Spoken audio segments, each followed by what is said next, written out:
Jusqu'à 1h sur Europe 1. Caroline Veil.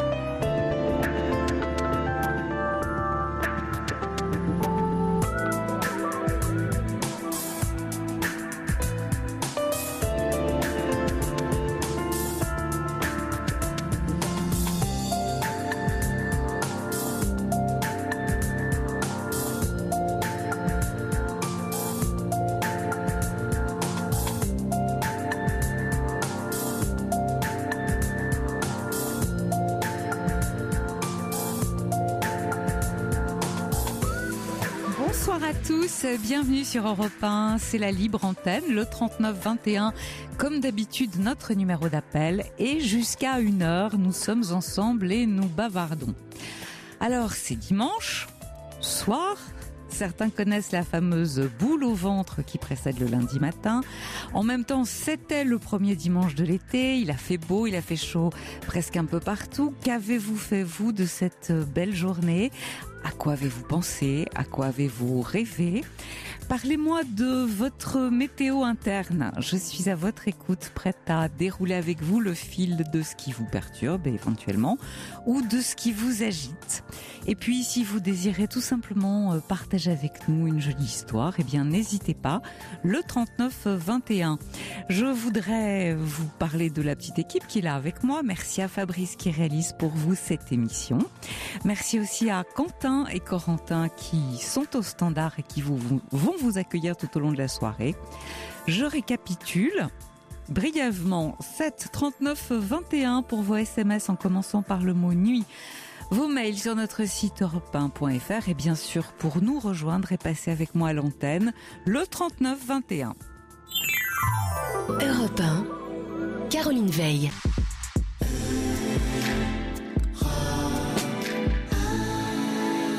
Marie, bonsoir Marie. Bonsoir Caroline. Alors nous allons commencer cette émission avec vous. Oui. Je crois que vous êtes désemparée parce que vous avez vu votre fils très déprimé ces derniers temps. Oui. Est-ce que vous voulez bien nous en parler ? Bah oui, parce que j'aurais bien aimé avoir des conseils pour qu'il puisse se soigner. Parce qu'en fait, il est très très pas bien quoi depuis quelque temps, on va dire, ça fait un mois là, je l'avais pas revu depuis un mois, et il a maigri de 8 kilos en un mois. Ah oui, c'est énorme. C'est énorme. Et il y a un mois justement, comme il travaillait, il m'avait dit, il y a un peu plus d'un mois, un mois et quelques jours, il m'avait dit qu'il arrêtait son travail, etc., qu'il en avait marre de tout et tout. Et à la suite de ça, il m'avait dit laisse-moi, etc. Donc moi, au bout de 2-3 jours, j'avais pas eu de nouvelles. Je me suis inquiétée parce que déjà auparavant, je voyais qu'il n'allait pas bien. J'avais conseillé d'aller chez le médecin, etc. Bon, il voulait pas m'entendre. Et je suis allée chez lui puisqu'on habite à 250 km de l'un et l'autre. Ah, quand même. Et oui, c'est ça, oui. Et je suis allée le voir et là, il m'a mal reçu. Habituellement, il m'aurait bien reçu. Oui. Et là, il n'était pas du tout content que je vienne le voir. Et il était... il a été surpris dans son mal-être. C'est ça. Surpris, voilà. Et quelque part, en même temps, pas fier de lui ou surpris, enfin tout ça, comme vous dites. Et donc, je lui ai dit, écoute, voilà, donc j'ai essayé de discuter avec, lui dire, viens, on va manger en ville, etc. Et il voulait rien entendre. Il voulait qu'une chose, c'est que je parte. Ouais, pour pouvoir pleurer tranquille, vous savez. Voilà. Ouais. Et donc, au bout de 3 heures, avec 2-3 relances, je suis partie, je suis revenue chez lui, je suis partie, je suis revenue, et puis j'ai compris que je le dérangeais, donc je suis repartie. Et 3-4 heures après, il m'a rappelé en me disant en pleurs, mais pourquoi t'es rentrée, etc. Donc il avait besoin de maman. Oui. Alors, j'ai besoin de vous poser quelques questions pour comprendre un petit peu, Marie. Est-ce qu'il y a eu un événement particulier ? Il travaille, est-ce qu'il continue de travailler ou est-ce qu'il a arrêté comme il vous l'a dit ? Quel genre de travail fait-il ? En fait, il travaille dans la restauration. Oui.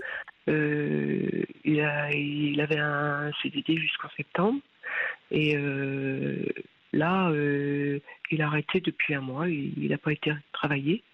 Parce qu'en fait, ce qui s'est passé, c'est que ce que j'ai su là ce week-end, c'est que il a eu une réflexion à son travail, donc il n'a pas supporté, donc il a arrêté le travail. D'accord, mais c'est pas ça qui l'a mis dans cet état de déprime. C'est ça, c'est pour ça que je vous appelle, parce que je comprends pas. C'est-à-dire que c'est un enfant, mon fils, il a toujours eu des hauts et des bas, on va dire, mais actuellement, il est quand même très faible.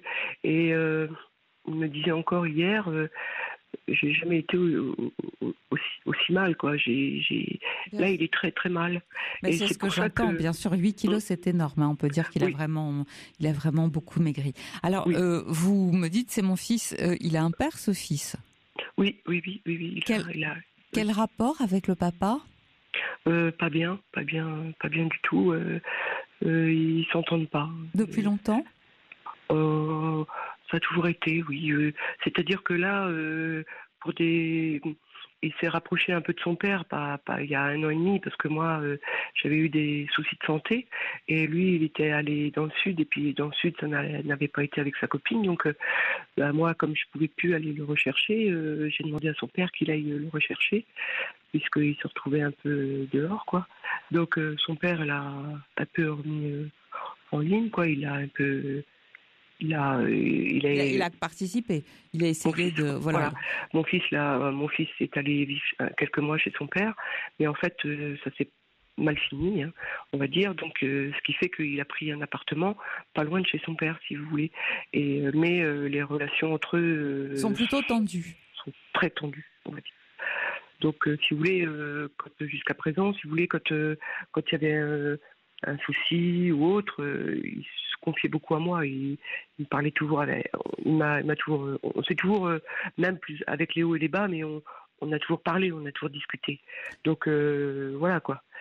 Avec mon fils, hein, j'entends. Alors, je voudrais vous poser la question suivante. Est-ce que il avait une amie, une copine? Là-bas, il y a 1 an et demi, oui, quand il est allé dans le sud, oui. Mais là, depuis qu'il est là où il est, là actuellement, il a eu une copine, mais bon, ça a été très très rapide. Il y a peut-être 1 an de ça, et ça a duré 15 jours, quoi. Mais Qu'est-ce qui, d'après vous, a pu le mettre dans cet état? Parce que quand on perd 8 kilos en un mois, c'est pas anodin. C'est ça que je comprends pas, c'est que je comprends pas. Alors c'est vrai qu'il a des problèmes de dentition, il faudrait qu'il aille chez le dentiste se faire soigner depuis déjà longtemps, qu'il repousse à chaque fois les rendez-vous. Là actuellement il a un gros abcès. Il a un gros abcès. Hein, On ne peut pas le laisser comme ça. Voilà. Ça risque de lui faire très mal. Une rage de dents, vous savez ce que c'est. Il va souffrir. Il va souffrir comme un dingue. Donc il a souffert beaucoup. Là actuellement il prend des antibiotiques. Des antibiotiques, voilà. Donc il m'a dit, ça fait 8 jours que je prends des antibiotiques, sauf qu'il a toujours la chique, ça lui déforme le visage. Donc c'est ce que je lui disais hier. Ah oui, il va pas bien du tout. On n'est pas très loin d'une prise en charge dans une institution, parce que 8 kilos. Moi, je pense que le plus important, le plus urgent, c'est que vous réussissiez à l'emmener chez un médecin. Mais il veut pas. C'est ça mon problème. Mais le médecin, vous l'appelez, vous trouvez un médecin qui se déplace et qui vienne et qui lui parle. Ben oui, mais justement, moi, quand il est venu, parce que ça faisait 1 mois que j'avais pas de nouvelles, et je m'étais inquiétée, j'avais même appelé les pompiers pour qu'ils aillent là-bas chez lui, puisque moi, évidemment, avec mon travail, c'est pas facile de me déplacer tout le temps. Qu'est-ce que vous faites, Marie? Moi, je suis dans le commerce. D'accord. Oui. Et j'avais, comme je m'étais inquiétée, il répondait pas du tout à mes appels, ni aux appels de ma fille, etc., ni aux messages. Et j'avais appelé la police et les pompiers pour que la police m'a mis en relation avec les pompiers il y a une 15aine de jours pour qu'ils puissent aller voir, parce que pas de nouvelles, sachant qu'il allait pas bien depuis que je l'avais vu. Moi, je m'étais inquiétée. Et donc, ils étaient déplacés là-bas. Et il m'avait dit qu'il était en vie. Bon, ben, je lui ai dit, bon, c'est bien, même si mon fils, il avait mal reçu les pompiers, mais au moins, je savais qu'il était en vie déjà. Et puis, il y a une 10aine de jours, pareil, toujours pas de nouvelles. Les pompiers avaient dit qu'ils m'appellent, mais ils m'avaient toujours pas appelé. J'avais appelé son père, comme il habite à 2-3 kilomètres de chez lui. Et Et que son père m'avait dit, ouais, c'est pas grave, etc. Ah bah si, c'est grave. Il s'en fiche un peu, son père. Il s'en fiche. Donc je lui avais dit, oui, mais enfin moi, je voudrais savoir s'il a envie. Et je voudrais que tu ailles voir quand même. Donc il était allé voir. Et il m'a dit, surtout, tu me redérange pas pour ça. Voilà, je vais pas aller le revoir. Voilà, machin. Il m'a dit, il a envie, voilà. Donc, mais bon. Ouais, et là, il est en vie jusqu'au jour où il va commencer de sombrer. Alors, écoutez, moi, je crois qu'il faut absolument qu'il soit vu par un médecin parce que le médecin, il aura l'autorité, vous voyez, médicale que vous n'avez pas. Il écoutera un médecin qui peut lui dire ça va pas du tout. Lui, s'il veut pas voir le médecin, c'est parce que précisément, il a pas envie de l'entendre. Mais au fond, il sait qu'il est pas bien du tout et il sait qu'il a besoin. Il doit avoir peur. Eh ben, c'est ça que je voulais vous dire aussi, c'est que lorsque je lui parle de médecin, il me dit mais ça va pas. Alors déjà là, ce week-end, il est venu me voir, il était pas bien, enfin bref, et il m'a dit ça va pas d'appeler les pompiers, la police et tout, parce que ça va pas, ils vont m'envoyer chez les fous. Et quand je lui parle de médecin, eh ben il a peur d'aller chez les fous. C'est ça. Alors parce que lui, il se fait une idée d'une institution, mais c'est pas forcément les fous. On soigne là-bas les dépressions, on soigne là-bas les troubles obsessionnels, on soigne tout un tas de choses. Mais quand on est dans le type de dépression qui s'annonce, là, 23 ans, 8 kilos en un mois, c'est pas bon signe. Se laisser avec un abcès sans soigner, il est dans un état de démission totale. Et effectivement, il a vraiment besoin d'être pris en charge. Alors, bon, écoutez, je crois que le mieux, c'est que vous téléphoniez, vous, à un médecin que vous connaissez, j'imagine, et que vous lui demandiez quelle est la marche à suivre. Ah, c'est ça, voilà. Pour qu'il vienne, pour l'amener éventuellement, qu'est-ce que vous devez faire pour qu'il soit en contact, si vous voulez, avec une unité médicale? Parce qu'une fois qu'il va être avec eux, ils vont pas le laisser s'échapper comme ça. Heureusement d'ailleurs, parce que je crois qu'il est pas bien du tout. Parce que moi, il m'a dit, moi, si vous voulez, quand il est venu me voir jeudi, donc il voulait pas manger, etc. Et puis après, bon, je passe les détails, il allait, il venait, enfin bon, il était un peu perdu. Et donc à un moment donné, bon, je lui dis, écoute, oui. Alors justement, dans la nuit de jeudi à vendredi, il a fait que vomir alors qu'il n'avait pas mangé rien du tout. Vous voyez, et donc de 10h jusqu'à 1h du matin, donc j'ai appelé un médecin et je lui ai expliqué que je m'inquiétais pour lui, etc. Et donc le médecin m'a dit quel âge il a. Donc je lui ai dit il a 23 ans. Donc il me dit écoutez, passez-le moi parce que moi je peux pas venir s'il n'est pas d'accord. Donc, évidemment, je passe mon fils. Et je lui dis, Quentin, est-ce que tu peux parler au médecin? Et il m'a dit, non, je veux pas, laissez-moi la paix. Il faut dire qu'il n'est pas en état. Quand vous allez voir le médecin, il faut dire qu'il n'est pas en état de parler. Il faut dire qu'il est trop faible et qu'il n'est pas en état de parler. Le médecin m'a dit, je ne peux pas venir, votre fils n'est pas d'accord, donc je ne peux pas le sculpter. Alors que moi, j'aurais voulu qu'il vienne. Bien sûr. Et voilà, c'est ça la question, c'est pour ça que je vous appelle. Oui. Moi, il n'y a personne qui... Non, alors, mais il faut lui dire, à un moment donné, il n'est pas en état. Il n'est pas en état, il n'a plus tout à fait... je pense que, voilà, il a une altération du jugement qui fait qu'il n'est pas capable de discerner si oui ou non. Vous le dites au médecin. Comment ça se fait que les médecins me disent parce qu'il n'y a pas pensé. Il est majeur, on peut pas. Non, mais pas. Ils ont laissé de côté cette modalité-là, c'est-à-dire que le jugement est altéré, donc il n'a pas, on va dire, toute sa tête. Quand il vous disait, il est omnibulé par la peur. Et puis surtout, ce qui est important, c'est que vous disiez au médecin qu'il cesse de s'alimenter, qu'il s'alimente très peu, et vous lui faites part de ce symptôme, vous lui dites qu'il vomit, parce que là, il va tout de suite comprendre et il va venir. D'accord ? Oui. Non, mais vous lui en faites part, vous n'oubliez pas de lui dire. Vous lui dites au moment où vous l'appelez. D'accord. Pas quand il est là, mais pour le faire venir, parce que là, il va venir. Oui, mais je lui ai dit l'autre jour déjà. Mais alors là, moi, je l'ai ramené chez lui, là, tantôt. Et puis, là, j'ai même pas pu rentrer chez lui, il m'a mis à la porte, et puis après, il me rappelle. Et puis il pleure.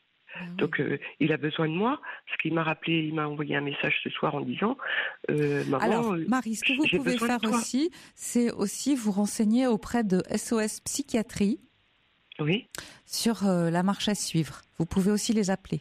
Oui, mais alors c'est ça aussi, moi, voilà, c'est aussi ça. Non mais quand on appelle SOS Psychiatrie, quand un tiers appelle SOS Psychiatrie, vous pouvez imaginer que le malade n'est jamais d'accord. Donc Bien eux, sûr. voilà, Oui. donc eux ont l'habitude, eux vont vous dire quoi faire. Parce qu'il m'a dit justement par rapport à ça, quand j'avais envoyé la police et puis les pompiers chez lui, etc., et son père, il était très en colère après moi, même quand je lui ai dit tantôt sur la route, là, je lui ai dit, écoute, j'étais inquiète dans la nuit de jeudi à vendredi et tout, il était hors de lui, on m'en a voulu, et il m'a dit, surtout ne fais jamais plus ça, parce que sinon, moi, je suis prêt à faire le pire, quoi. Ouais, Donc il m'a dit, surtout ne fais jamais ça. Ouais, il vaut mieux le faire, il vaut mieux le faire. Et alors j'ai un dilemme. Alors moi j'en ai parlé à ma fille là tantôt, j'ai expliqué et elle m'a dit écoute maman fais quelque chose, tu vas pas le laisser dépérir comme ça. Mais je dis mais comment faire, qu'est-ce que je vais faire moi, puisque j'appelle les médecins et comme même les pompiers sont allés chez lui, il me dit il est en vie, tout va bien, alors je sais pertinemment qu'il va pas bien. Bien sûr, mais les pompiers, ils sont pas psychiatres, donc ils peuvent pas juger de l'état de quelqu'un et eux, ils ont pas le pouvoir, si vous voulez, d'amener quelqu'un à l'hôpital. C'est un médecin qui le décide et en principe même ce sont 2 médecins. Donc appelez SOS Psychiatrie, demandez leur conseil en disant voilà, ça va pas du tout, il s'alimente pas, il pleure, il m'appelle au secours. Et quand je suis là, il veut plus de moi. Non, mais il a maigri de 8 kilos en un mois. Il vomit parce que ça c'est vraiment un symptôme dont vous devez leur faire part et ils vont vous dire quoi faire et sinon vous appelez un médecin et vous dites il a plus sa capacité de jugement. Alors certes il est majeur mais à la minute où le jugement est altéré c'est plus lui qui décide. Voilà. Et vous lui dites monsieur si vous venez pas c'est quand même non-assistance à personne en danger. Tout à fait, c'est ça. Alors c'est ça, je peux pas. Moi, je suis allée le reporter chez lui et bon, il était pas bien du tout. Mais après, je repars et je me dis mais c'est pas possible, je peux pas le laisser comme ça. Non, mais c'est parce que vous croyez. Quand vous êtes là-bas, vous avez peur de le contrarier, de le mettre en colère, de le déprimer davantage. Mais à un moment donné, c'est pas grave s'il est contrarié. Il vaut mieux qu'il soit contrarié, mais soigné. Ah, c'est ça, parce que moi je me disais, parce que ma fille elle me dit, mais oui, mais appelle quelqu'un, fais quelque chose, mais je dis oui, mais si moi j'appelle quelqu'un, et puis qu'après, je sais pas, moi il soit hospitalisé, il va m'en vouloir, c'est pas après grave. il voudra après, plus me parler. Oui, mais après il va guérir, et donc comme il sera guéri, il ne vous en voudra plus. Ouais, c'est ça. Oui. C'est toute la différence. Tandis que là, il faut pas même céder à cette pression de je veux que tu viennes, mais que surtout tu n'appelles personne. Ça ne va pas. C'est ça qu'il me dit. En fin de compte, il appelle le secours, mais en même temps, il veut que je fasse rien. Non, mais que vous fassiez rien parce qu'il a peur. Mais je crois qu'il aimerait bien que vous fassiez quelque chose. Simplement, lui, il meurt de peur. Donc comme ça, c'est pas lui. Et l'interdiction qu'il vous pose en disant surtout ne le fais pas, je t'en voudrais, ça veut dire fais-le, mais protège-moi. Ah voilà. Bon, écoutez, vous tentez le coup de main, Marie, d'accord ? D'accord, oui, je vais essayer de faire ça. Et puis n'hésitez pas à nous rappeler pour nous donner des nouvelles. Ok, c'est gentil, merci. Merci Caroline. à vous, merci de votre confiance. Merci, ça m'a fait plaisir. Merci. Au revoir, Caroline. Toutes vos confidences à Caroline Veil au 39 21. 50 centimes la minute plus coût de l'appel. Et tout de suite, nous allons poursuivre avec Florence. Bonsoir Florence. Bonsoir Caroline. Alors, j'ai votre fiche sous les yeux, donc vous avez 46 ans. Oui. Et vous dites vivre une relation compliquée avec un homme. Et là, à partir de là, je vous laisse me raconter. D'accord. Alors, je crois que si l'école des hommes existait, j'aimerais bien y rentrer, parce que j'ai beaucoup de mal à comprendre les hommes. Ah, c'est-à-dire ? Je sais pas, j'ai déjà essayé de lire Les hommes viennent de Vénus, de Mars et les femmes viennent de Vénus. Ouais. Mais je vais m'y remettre, parce que Vous n'avez pas tout bien compris à la première lecture. Ah, c'est compliqué. Ouais. Et puis c'est pas forcément la règle. C'est au cas par cas, vous le savez. Il n'y a pas un homme qui ressemble à un autre homme de la même manière que toutes les femmes sont différentes. D'accord. Bah alors je vous explique. Les hommes et les femmes, ça ne s'apprend pas dans les livres. Voilà. Comment ? Les hommes et les femmes, ça ne s'apprend pas dans les livres. Ah ben ouais, sûrement. Mais bon, vous devez quand même connaître la psychologie des hommes mieux que moi. Oh, ça dépend, vous savez. Alors, racontez-moi ce qui vous arrive à vous. Ben moi, voilà. En fait, c'est un peu une histoire bizarre. J'ai rencontré un homme il y a une dizaine d'années qui n'était pas un ami, qui était vraiment un inconnu pour moi, et juste cet homme-là essayait de me draguer, il me disait que je lui plaisais, etc. Comment vous le rencontrez ? En bavardant, en attendant le bus, quelque chose comme ça. D'accord. Et moi, à cette époque-là, je n'étais pas libre, donc j'ai abrégé la conversation. J'ai juste dit mon prénom et j'ai pas pris son numéro de téléphone. On s'est retrouvés encore 3 ans plus tard. Alors à cette époque-là, moi, j'habitais dans le sud de la France. Ah bon ? Maintenant, je suis sur Paris, mais j'habitais dans le sud de la France. Alors, il m'a encore dit qu'il me trouvait très jolie, que, j'étais à son goût, du moins, et qu'il voulait à tout prix faire ma connaissance, qu'il était persuadé qu'on était fait pour vivre ensemble, enfin, tralala. Formidable. Et moi, je ne pouvais pas faire quoi que ce soit avec lui, même s'il commençait à être séparé, soi-disant. Vu que j'habitais dans le sud et que j'étais obligée ma fille était scolarisée dans le sud, je pouvais pas pour lui d'un coup là tout arrêter. Oui, mais surtout qu'en plus, Voilà. c'est pas parce qu'un homme vous dit qu'il vous trouve à son goût que vous devez courir. Comment ? C'est pas non plus parce qu'un homme vous dit tout simplement qu'il vous trouve à son goût que vous pouvez tout planter et courir pour le rejoindre. Voilà, bien sûr. Alors maintenant, ce qui s'est passé, c'est que je suis revenue du sud. J'ai trouvé un appartement dans une ville en banlieue de Paris. Ouais. Et en banlieue de Paris. Et on s'est trouvé là, mais c'était vraiment le gag. On s'est retrouvés dans un magasin d'alimentation en train de faire nos courses face à face. C'est pas vrai. Et je lui ai dit, mais je sais plus qui a commencé, mais il me dit, qu'est-ce que tu fais là? Puis je lui ai dit, je suis revenue de Lourdes et là j'habite maintenant dans la région parisienne. Et non seulement on s'est aperçu qu'on habitait la même ville. Incroyable. Ouais, c'est incroyable. Donc et vous alors là, vous suivez. Ouais. Et là, il m'a dit, bon, là, à partir de maintenant, je suis séparée, t'es seule, je ne te lâche plus. Il m'a dit, donc là, bon, je me suis pris un peu d'attendrissement pour un homme qui se rappelait même de mon prénom sans que je lui rappelle le mien. J'avais complètement oublié le sien. Et le mien, non, j'ai pas eu besoin de lui dire, ah non, c'est Florence, il savait très bien. Incroyable. Et donc, qu'est-ce qui se passe ? Et donc, ce qui se passe, c'est que je crois que c'est moi qui suis un peu trop pressée, du coup. Mais parce qu'il a des comportements que je comprends pas. C'est un homme qui fait beaucoup de choses dans la vie, qui est très, très occupé. Ça, je veux bien l'accepter. À quoi ? Alors, tous les matins, il a du sport. Il fait ses 2 heures de sport minimum. Ouais. Il travaille ensuite à 13 heures parce qu'il travaille avec les États-Unis. Donc, comme il travaille en décalage avec eux, il travaille de 13 heures à 13 heures à 21 heures. Ouais. Voilà. Et là, les 2 seuls jours qu'il avait de libre, j'espérais, c'était samedi et dimanche. Ouais. Donc hier, j'ai espéré qu'on pourrait se voir. Il a 2 enfants. Ouais. Il avait un de ses enfants qui faisait un spectacle, donc et qui lui a pris une partie de l'après-midi. Ensuite, il a inscrit à un club de roller. Ouais. Il a dû y retourner, malgré qu'il ait fait 2 heures de gym le matin. Ouais. Il devait se retrouver à 16 heures pour le roller, mais rejoindre à 18 heures. Mm-hmm. Et il est arrivé à 21h30. Je sais pas pourquoi est-ce qu'il me teste, est-ce qu'il veut me faire... Allô ? Oui, je suis là, je vous écoute. Moi, je trouve que vous dites qu'il est très occupé. Je sais pas s'il me teste. Non, il vous teste pas. Vous dites qu'il est très occupé. Moi, je suis d'accord avec vous, mais il est surtout très occupé à lui. Si vous voyez ce que c'est-à-dire qu'il s'occupe de faire ce qui lui plaît, ce qui l'intéresse. Et bon, un homme qui vient de rencontrer une femme qu'il a perdu de vue, qu'il retrouve et qui d'un seul coup est occupé toute la semaine et qui passe son temps dans un club de roller, etc.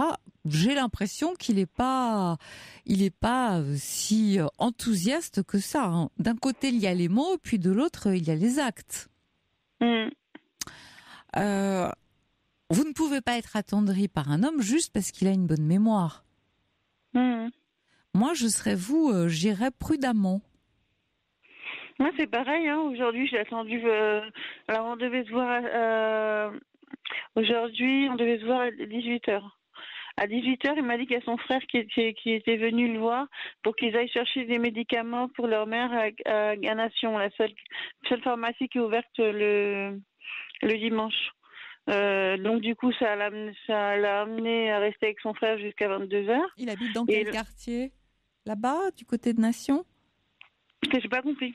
Il habite par là-bas, du côté de Nation ? Non, on habite tous les deux dans une ville de banlieue parisienne. Ouais. Et il n'y a pas de pharmacie plus proche. Moi, tout ça, ça me laisse perplexe. Je suis pas sûre qu'ils vous disent totalement la vérité. Alors, ça peut être, il s'agit pas de vous angoisser, mais je trouve que vous auriez tort, vous, de partir comme ça, d'un coup, d'un seul, tout feu, tout flamme, de lui faire entièrement confiance. Je serais prudente, je prendrais le temps, moi, de voir qui il est, ce qu'il fait exactement, où il va. Vous connaissez, quel type de travail il fait avec les États-Unis ? Commercial. Commercial, d'accord. Donc, effectivement, à cause du décalage horaire, 13h, 21h. Mais il est toute la journée occupé avec eux. Comment ça se passe ? Ah oui, c'est ça, son travail, oui, c'est ça. 13h, 21h. Ouais. Dans quel type de commerce il est ? Matériel de bureau. Matériel de bureau. Ouais. Bon, écoutez, moi je pense que vous devriez vérifier peut-être certaines informations. D'abord, est-ce qu'il est vraiment séparé ? Ah oui, ça je le crois, oui. Ouais ? Oui. Bon. Il habite dans une ville, vous m'avez dit, à côté de Paris, mais il vous a déjà convié chez lui. Ça fait combien de temps que vous vous voyez maintenant ? Ah non, il m'a jamais convié chez lui encore. Oh, mais ça fait combien de temps que vous vous voyez ? Ça va faire pas très longtemps, une semaine. Ouais, au bout d'une semaine, vous pouvez pas non plus tirer des plans sur la comète. Mais disons que ce week-end, vous espériez le voir et vous avez été très très déçus. Ouais. Il va falloir peut-être un peu de temps. Mais je trouve qu'il manque d'enthousiasme pour quelqu'un. À chaque fois que je suis avec lui dans la voiture, et là, mon amour, depuis le temps que je t'attendais et tout ça. Ouais. Bon, alors. Bien sûr, c'est gentiment dit, mais je serais un peu plus méfiante que ça. J'attendrai un peu avant de me dire, voilà, c'est le bon, c'est lui. Alors j'imagine bien, vous avez vécu quoi, vous ? Vous avez 46 ans, qu'est-ce qui vous est arrivé dans votre vie ? C'est-à-dire à quel point de vue ? Sentimental, j'ai entendu que vous aviez une fille, que vous n'étiez pas libre, que vous habitiez dans le sud. J'ai eu l'impression que vous avez déjà connu une séparation ? Oui, bien sûr. Vous étiez resté longtemps avec le père de votre fille ? Non, pas très longtemps. Et combien de temps ? En fait, c'est lui qui m'a quittée, donc il est parti pendant que j'étais enceinte. Pendant que vous étiez enceinte ?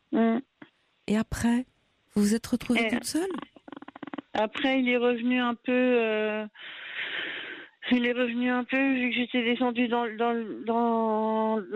les Pyrénées. Il descendait une fois tous les 3 mois à peu près, voir l'enfant. Une fois tous les 3 mois. Mais vous viviez seule là-bas ? Vous avez rencontré quelqu'un d'autre ? Ah non, j'ai jamais rencontré quelqu'un là-bas. Bon, alors, combien de relations à peu près avez-vous eu dans votre vie ? Vraiment qui compte ? Oui. 5 ans. Bon. Et à chaque fois, ça s'est terminé pas comme vous auriez voulu ? Ah non, pas à chaque fois, non. Ah.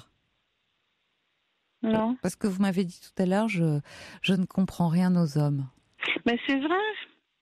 J'ai du mal à comprendre ce week-end-là, en tout cas. Ah, ce week-end, mais ça ne veut pas dire que d'habitude, vous n'ayez pas votre petite idée quand même. Moi, je sens que tout n'est pas vrai dans ce qu'il vous dit. Alors, je ne sais pas où est le manque de vérité, mais il est quelque part. Parce que ce qu'il fait ne va pas avec ce qu'il dit. Vous êtes d'accord avec moi ? Ouais. Qu'est-ce que vous en pensez, vous, Florence ? Mais vous voulez dire qu'il me cacherait, qu'il verrait encore une autre personne ? Pas forcément, mais je trouve qu'il manque d'enthousiasme. On dirait qu'il n'a pas de temps du tout.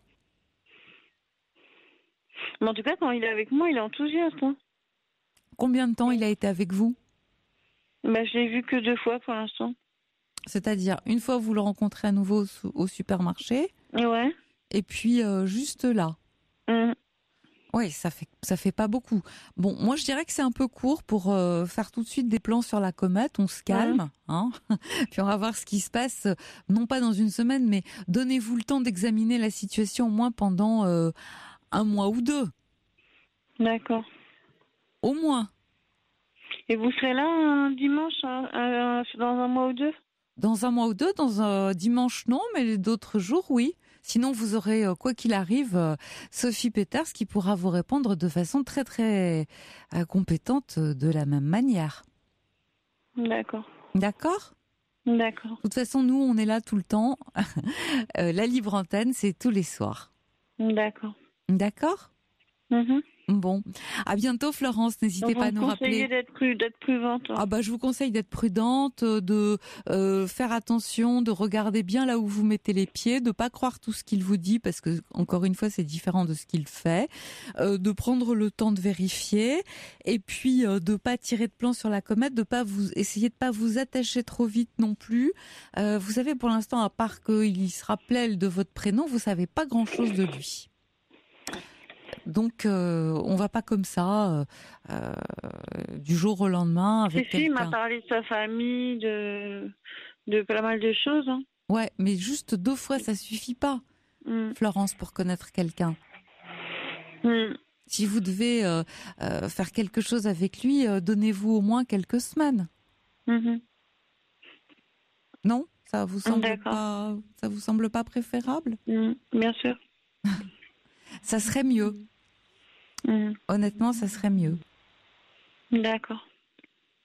Bon, à très bientôt. N'hésitez pas à nous rappeler. Merci de m'avoir accepté. Mais pas du tout. Je vous remercie, vous, de votre confiance. Merci. Au revoir, Florence. Au revoir. Pour parler à Caroline Veil, Appelez le 39 21, 50 centimes la minute, plus coût de l'appel.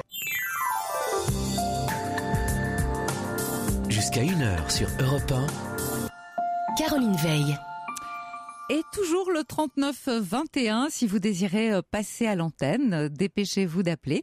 Voilà, tout de suite, nous allons accueillir Françoise. Bonsoir Françoise. Bonsoir. Alors... Vous m'entendez bien ? Oui, je vous entends parfaitement. Je vous laisse m'expliquer votre situation. C'est plus simple. Oui. J'ai un fils qui a 2 enfants. Oui. Et il a divorcé il y a déjà 1 an de sa femme, qui n'a rien compris à l'histoire. Enfin bref, moi non plus. Mais je lui demande de m'amener les petits.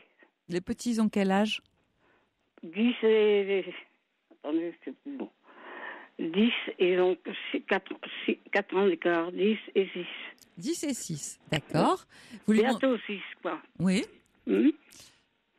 Et j'ai une petite fille et un petit garçon. Oui. Voilà. Alors, le choix du roi étant dit, ouais. je voulais savoir si je pouvais faire quelque chose pour que mon fils m'emmène les petits. Parce que ma belle-fille, oui. Elle me dit qu'elle s'en occupe plus. Depuis qu'elle est divorcée, elle a son week-end et elle ne veut pas venir me les amener non plus. Bon. Ah oui, mais elle n'est pas tenue de le faire. Enfin bon. Bah non, je parle. Ouais. Elle l'a eu fait quand même quelquefois. Ouais. Enfin, elle pourrait le faire quand même. Françoise, quelle relation vous avez avec votre fils ? Une relation très conflictuelle. Et je ne sais pas pourquoi. Vous ne savez pas pourquoi ? Non. Ma belle-fille, pareil, m'a dit il a été odieux avec moi. Et je dis, je sais qu'il peut être odieux, mais elle ne sait pas pourquoi non plus. Il a quel âge ? Il est né en 71, alors ça fait quel âge ? 45, 46 ? Oui, à peu près comme ça. Non, il est né en 71. Et alors, est-ce que vous avez toujours eu avec lui de mauvaises relations ? Ça a toujours été le cas ? Mais non. Depuis quand ? Ça date de l'adolescence. Hein. Ah, quand même. Oui, quand même, depuis qu'il a passé le bac. Ah oui. Avant le bac. J'ai dû, avec l'accord de son père, parce que j'ai toujours plus l'accord de son père pour faire des démarches le concernant, Ça s'est retourné contre moi. Il m'a dit que c'est ça d'emmerder mon père. Ce signal que c'est mon ex-mari. Oui, tout à fait, vous avez raison. Bah oui, et c'est ton père. Oui. Et moi, je suis ta mère. Vous Et avez... une mère, tu la remplaces pas comme ça, et tu ne la traites surtout pas comme ça. Vous lui avez très bien parlé. Comme d'habitude. Et puis, alors, il avait des notes déplorables. Souvent, la police venait à la maison me le ramener. Il était 4 heures du matin, 6 heures. Il avait fait bêtise sur bêtise. Quel genre de bêtises? Mais il est monté, vous savez, on a une belle cathédrale à Strasbourg. Oui. Et il était monté sur l'échafaudage, parce qu'elle est toujours en réflexion. Oui. Et il est monté sur l'échafaudage, parce qu'un de ses copains lui a dit, t'es pas chiche de monter là-haut. Ah bah, Il a ça, dit, c'est vous allez sûr. voir si je suis pas chiche. Eh ben, dès qu'il y avait une bêtise à faire, il était là. Est-ce qu'il s'est un peu assagi par la suite? Parce que malgré tout, il s'est marié, il a fait 2 enfants. Oui, bien sûr. Et assagi, on peut pas dire. Il a des crises comme ça. C'est vraiment en dents de scie. En dents de scie. Il travaille, votre fils? Ah oui, je travaille. Qu'est-ce qu'il Et fait? heureusement que j'ai veillé au grain pour qu'il en ait un peu. Oh, bah oui. Qu'est-ce qu'il fait? Ben, il est inspecteur dans les douanes. Bon, bah, donc il a un travail stable, il est Ah bah fonctionnaire. oui. Ouais. Oui. Alors, je lui ai dit, écoute, c'est la dernière fois sous le régime de Sarkozy, sous le règne de Sarkozy, qu'il y aura des concours parce qu'on ne veut plus de fonctionnaires. Ouais. Alors, il m'a dit, tu déconnes. Bah oui, Dit, c'est-à-dire Philippe, excuse-moi, mais ça a été dit à la radio, j'écouterai à midi, si tu veux, si tu es disponible, j'en sais rien. Mais c'est pour ton bien que je le dis. Non, mais vous avez eu raison de lui faire passer les concours de l'administration. C'est une très bonne chose. Il y aura toujours des concours pour rentrer dans l'administration, vous le savez bien. Au moins là, voilà, vous avez très bien fait parce qu'effectivement, s'il est enclin à faire des bêtises, au moins là, c'est avec un cadre, c'est hiérarchisé et puis on peut... Oui, c'est ce que j'ai pensé. Ouais, bah, c'était une bonne idée. Alors, en attendant, du coup, c'est à la maison, c'est dans sa vie privée qu'il fait les bêtises maintenant, si je comprends bien. Ben voilà. Est-ce que vous savez s'il y a une autre femme là-dessous? Non, pas du tout. Ah, vous croyez? Bon, j'ai suspecté Bah quand même, vous voyez, qu'il y avait quelqu'un. Vous avez eu la même idée que moi. Oui, comme vous. Et puis je lui ai dit, écoute Philippe, il faut mettre carte sur table. Tu as quelqu'un ou pas? Elle m'a dit, oui, j'ai quelqu'un. Si c'est pas une raison pour être aussi mauvais avec ta femme, alors divorcer en bonne intelligence, et puis c'est tout. Toi, tu m'as dit, quand tu t'es paxé, quand tu t'es demandé pourquoi le Pax, et pas la mairie, tu m'as dit, parce que c'est plus facile pour divorcer. Est-ce le cas? A dit oui. Bon. Donc il a quelqu'un d'autre? Ouais. Ah bah voilà. Collègue. Bah oui, mais c'est pour ça que c'est pas pratique pour lui de vous amener les enfants. Pourquoi? Bah parce que il est occupé avec la nouvelle qui doit lui prendre tout son temps. Donc du coup, il garde les petits, il a pas envie de... Alors, quoique ça pourrait être pratique, hein, il pourrait passer vous les déposer. Mais, oui, mais bon, j'habite pas loin de là où il travaille. Je suis à même pas 2 kilomètres. Et vous pouvez pas aller les voir, vous déplacer pour aller les voir? Oui, mais où? Bah chez eux. C'est mon fils. Bah oui. Il me permet pas d'aller chez lui. Ah. C'est interdit d'aller chez moi. Pour l'instant. T'attends que je t'invite. Voilà. Bon, bah j'ai bien... Oui, non, mais il n'est pas question d'y aller sans lui demander la permission, mais vous avez bien compris que c'est parce qu'il y a quelqu'un d'autre. En ce moment... Il n'y a pas que ça. Ah, bah, je vais vous dire, je crois qu'en ce moment, il est surtout occupé à ça. Donc ça lui prend toute la tête et du coup les enfants habitent moitié avec lui. Comment ça se passe? Un week-end sur 2. Un week-end sur 2 et c'est tout. Oui. Bon, écoutez Françoise, voilà ce qu'on va faire. On va devoir s'interrompre quelques instants, juste le temps des informations. Ah, déjà minuit? Mais il est déjà minuit. Vous vous rendez compte comme le temps passe vite avec la libre antenne. Ouais. Vous ne raccrochez pas, vous restez en ligne. Et moi, je vous retrouve tout de suite après et on cherche ensemble toutes les deux, on creuse un peu le sujet pour trouver une solution. D'accord? À tout de suite. Jusqu'à 1h sur Europe 1. Caroline Veil.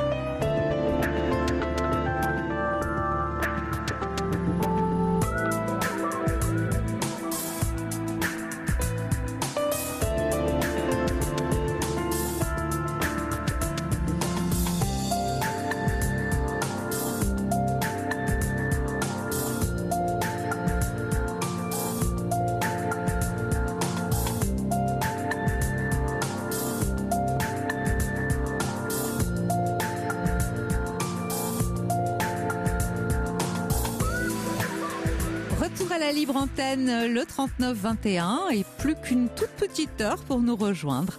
Bien sûr, j'imagine que vous avez plein de choses à me dire en fin de week-end. Alors sachez que la ligne est à vous. Vous pouvez appeler, raconter, dire ce qui vous réjouit, ce qui vous attriste. L'idée en tout cas, c'est de ne pas rester toute seule au milieu de la nuit avec son paquet bien lourd. Ce serait tout de même ballot quand même quand on a le 39-21. Vos SMS sur le 7 39 21 en commençant par le mot nuit, et puis vos mails sur notre site europe1.fr. Europe 1, Caroline Veil. Alors on va retrouver Françoise. Françoise, vous êtes là ? Oui. Bon, c'est bien. Vous m'avez écouté. Alors, moi, je trouve que votre fils... Alors, il y a une solution. Je l'aime pas trop, cette solution. Mais enfin, à terme, ça peut quand même marcher.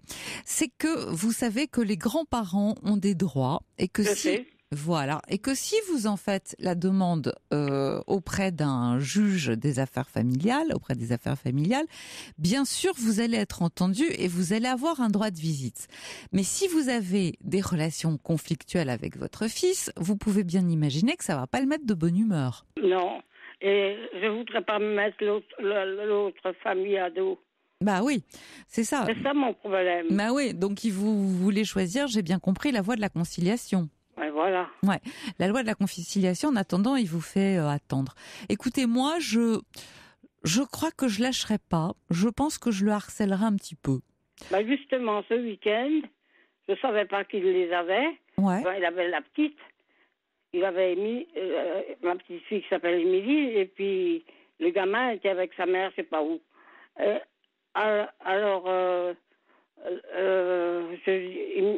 Il me téléphone parce que j'ai envoyé un SMS. Il dit, si tu as les enfants, tu pourrais passer me les emmener parce que moi, je ne peux pas marcher pour l'instant. Ouais. Mais j'ai fait une double fracture d'achille. Waouh. Voilà, comme vous dites. Et c'est pas consolidé depuis le mois d'octobre. Ah oui. Bah, vous voyez bien que je ne peux pas faire l'imbécile à 74 ans. Non, il n'en est pas question. Et puis surtout, il est plus jeune que vous. C'est à lui de vous les amener, vos petits-enfants. Et si vous voulez les voir, c'est bien normal qu'il fasse l'effort pour vous. Vous avez fait, quand il était plus jeune, assez d'efforts pour lui. Bah oui, ça je l'ai emmené partout. Oui, voilà. Non. Mais il faut lui dire que c'est pas gentil. C'est pas gentil parce que moi, je suis ta mère, j'ai besoin de voir mes petits. Ça me fait plaisir, me couper d'eux. Je trouve que c'est pas... Lui aussi aime bien venir ici, chez moi. La petite, elle aime bien, j'imagine. Et le petit aussi. Évidemment, ils ont des jeux, ils jouent avec vous. Oui, ils jouent avec moi. Bah oui. Je leur apprends le jeu de dame. Bah oui. Alors le petit dit, mais c'est pas le même jeu que chez mon papy, le père de sa mère. Bah oui. Ah, je dis non, c'est pas le même jeu. Ton papy doit jouer aux échecs. Oui, puis vous avez vos règles. C'est pas forcément les mêmes. Ouais. Il avait confondu parce que les couleurs étaient les mêmes. Eh oui, forcément. Beige et noir, quoi. Ouais. Écoutez, vous lui dites les enfants me manquent et c'est pas bien de me priver d'eux. Je lui ai dit. Et qu'est-ce qu'il vous répond à ça? Alors il m'a appelé, il m'a dit t'as fini de me harceler, je vais porter plainte, tu vas voir ce qui va t'arriver, des menaces qui ont l'air. Hein. Parce que le droit, je le connais mieux que lui. Bah ça, j'imagine. Mais comment ça, il vous dit qu'il va porter plainte? Qu'est-ce qu'il vous reproche, votre fils, depuis tant d'années? Ben, je ne le sais pas, c'est ça le problème. Il a fait une tentative de suicide qui a failli mal tourner chez un copain. Et il avait quel âge? C'était la veille du bac. Ah oui, il n'est pas clair. 2 jours avant. Il n'a pas beaucoup confiance en lui, donc forcément cette femme, elle doit lui donner confiance. Exactement. Il a dû avoir la tête toute tourneboulée et voilà. Maintenant. D'un côté par son père et de l'autre côté, il voulait rester avec moi parce que le médecin qui est venu, son copain a appelé le SAMU et m'a averti. Ouais, mais enfin, c'était il y a longtemps, parce que si c'était juste avant le bac et qu'aujourd'hui, il a 41 ans, ça fait un... Pour vous dire qu'il n'a pas changé de circuit sur le plan intellectuel, il agit toujours de la même manière. Ouais. C'est facile à deviner, hein. Ouais. J'ai bien compris. Mais vous le connaissez bien aussi, j'ai l'impression. Ah bah oui, c'est mon enfant. Ouais. Alors, il a une sœur? Oui, qui? Ouais. Qu'est-ce qu'elle vous conseille? Qui? Sa sœur? Non, il est fils unique, lui. Ah, j'avais cru comprendre qu'il avait une sœur. Non, pardon. c'est la petite qui a un petit frère. D'accord, ouais, ok. Ma petite fille. Lui, il est fils unique. Oui. C'est pour ça qu'il vous en fait voir. Il est tout puissant. Voilà. C'est l'homme dans toute sa splendeur. Ouais. Et vous connaissez sa nouvelle compagne? Non, je la connais pas bien. Bon, alors écoutez, pourquoi est-ce que vous dites pas à votre fils, voilà, je ne la connais pas, je sais que tu as quelqu'un d'autre dans ta vie, maintenant tu es divorcée, j'aimerais bien la rencontrer et vous pourriez l'inviter chez vous? Oui, ça sera faisable, mais... Oui, vous l'invitez chez vous, alors pas forcément à dîner, non, avec lui, à prendre le thé. Bon. Un week-end. Ouais. Et puis sinon, à dîner un soir. Comme ça, vous faites connaissance et elle, il faut qu'elle soit votre alliée. Oui, son autre femme, oui. Bah oui, ce serait mieux si elle vous aidait parce que peut-être qu'elle peut être contente que pour avoir aussi un peu de liberté avec son amoureux de vous déposer les enfants, ça peut l'arranger. Oui, c'est vrai. Bah J'y oui. avais pensé, c'est vrai, effectivement. Mais j'ai peur de la réaction de mon fils. Bah écoutez, la réaction, il vous dira peut-être oh bah non, pas maintenant, je te le dirai. Il va hurler. Non, pourquoi? C'est gentil en disant écoute, je sais que tu es avec quelqu'un d'autre, ça fait un certain temps mais maintenant. il me l'a dit, alors c'est Voilà. comme ça que je sais. Voilà, écoute, tu as quelqu'un d'autre dans ta vie que je ne connais pas. Je suis âgée, j'aimerais faire sa connaissance, j'aimerais la rencontrer, j'aimerais que voilà. Âgée et malade. Voilà, et j'aimerais. Oui, mais il faut pas le dire comme ça parce que c'est pas très engageant. Vous voyez ce que je veux dire? Non, je ne le dirai pas, non. Non, mais en disant ça me ferait plaisir de la rencontrer et ça me ferait plaisir que vous veniez dîner tous les deux. Oui. Vous voyez, comme ça, quand elle vient, vous montrez comme vous pouvez être, hein, charmante, délicieuse. Et puis du coup, vous allez voir s'il est possible de s'arranger avec elle, parce que elle, à mon avis, elle aurait rien contre vous déposer les enfants. Oh, j'ai pas l'impression, parce que elle-même est divorcée et a une fille de 15 ans et demi, presque 16 ans. Voilà. Avec ma petite fille, elles s'entendent très bien. Bah voilà, comme ça, vous pouvez prendre un peu de monde chez vous. Ça vous fait aussi de la gaieté, de l'animation. Oui. Oui, c'est vrai. Bah oui. Bah oui, entre l'envisager et le faire, effectivement, moi j'ai de la réticence. Écoutez, si vous ne le tentez pas, vous ne saurez jamais. Mais à mon avis, ça pourrait être une solution. Oui. Moi, je vais en parler à mon fils avant, alors. Bah, évidemment. En disant, voilà, tu lui dis que on s'est jamais rencontrés, que ça me ferait très plaisir de la connaître. Pour le goûter, moi, j'ai une petite douceur. Voilà, une douceur pour le goûter. Vous venez, j'achète, vous faites un gâteau, vous achetez un gâteau, et puis vous dites comme ça, on fait tous connaissance les uns les autres, et les choses se passent simplement. Oui. On essaye ça? Bah oui, j'y avais pensé, mais maintenant vous me le dites, vous confirmez un petit peu ce que je pensais. Bah j'imagine bien que vous y avez pensé, parce que forcément, vous vous êtes dit, vous êtes maline. Mais non, Et puis c'est le plus simple. C'est logique. Et voilà. Et c'est le plus simple, effectivement. Bah pour moi ça commence par là. Votre fils, il a la tête prise par cette autre femme. Le mieux, c'est d'être bien avec cette autre femme. Pour ça, il faut la rencontrer, dire à votre fils que ça vous fait plaisir, dites que vous avez envie de faire sa connaissance parce que c'est normal, c'est votre fils et que. Et puis il a beaucoup de problèmes. Mais il m'a dit j'ai des milliards de choses à régler, alors arrête de me harceler. Non, en disant, il ne s'agit pas de te harceler, je suis de ton côté, je veux t'aider. Moi, je suis ta mère, je suis forcément de ton côté. Je te harcèle pas. Ce qui est vrai. C'est ce que je lui ai dit. C'était pour aller aux nouvelles. Écoute, il a acheté un appartement en Allemagne, tout près de la frontière ici. Et puis, le fisc de l'État allemand lui demande énormément d'argent. Ah, il doit y avoir une réglementation que je ne connais pas. Moi non plus. J'ai pas fait de droit international. C'est ma grande lacune. Ben, c'est pas grave, je peux me renseigner à gauche, à droite. J'ai une amie qui est avocat, je lui demanderai. Oui, tout à fait. Et puis ici, à Strasbourg, c'est le concordat. Hein. C'est-à-dire que le droit n'est pas le même qu'à l'intérieur de la France, comme ils disent. Ouais, bah, ça dépend. Alors, en même temps, je vous dis la vérité, hein, Françoise. Je reçois des SMS qui disent, bon, en même temps, on va pas trop rêver, on va voir, votre fils, c'est quelqu'un qui a un caractère difficile, donc on y va doucement et progressivement. Et puis, je reçois un autre SMS qui dit, cet homme est un macho. C'est vrai. Ouais, et pourtant, il doit respecter sa mère. On a l'impression qu'il se venge des femmes en faisant souffrir sa mère. C'est vrai. C'est juste ce que je ressens aussi. Ouais, c'est Pascal qui dit ça, et je suis assez d'accord avec lui.